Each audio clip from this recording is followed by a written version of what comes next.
大家好，我是芝麻开花。今天和大家分享一下我是怎样室外种植大蒜的。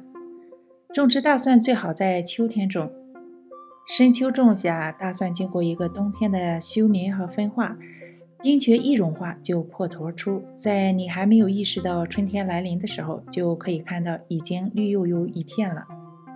种植大蒜，卡尔加里的最佳种植时间一般是在10月份，下霜之前。具体的时间要根据每年的气候不同来定，原则上就是在树叶干枯、万物需要休眠的时候，就把它种到地里就好。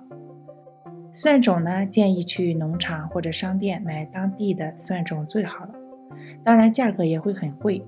我个人就喜欢直接从超市里买食用的普通大蒜。如果你不确定，可以大蒜买回来后先泡水，试试，如果发芽就说明没有被处理过，可以当蒜种来用。咱们挑大个头的蒜，一半一半剥开，每一半都能种出一头大蒜来。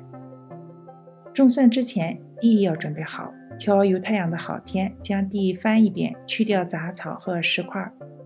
种植的前几天将地浇一遍水，使土壤保持松软湿润。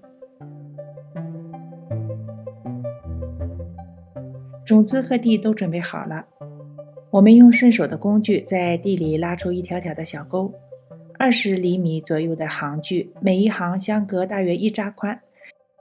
准备好的蒜瓣头朝下，尾巴朝上，按到地里面，大约5厘米的深度。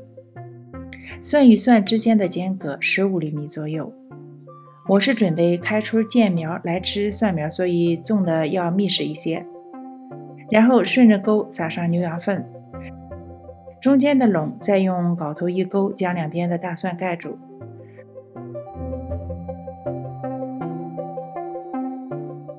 可以像我这样在中间留一些田埂，方便以后浇水。种完后浇一遍水，然后就静等第2年开春了。整个冬天不用浇水管理，春天回暖万物复苏后才开始浇水。这是今年4月中旬我家的蒜地。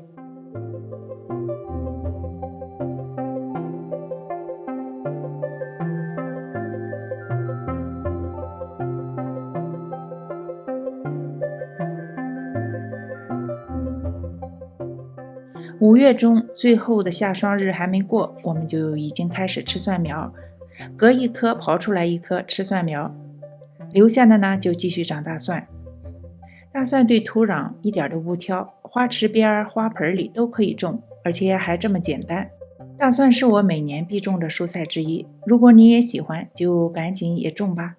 谢谢你的收看，咱们下期再见。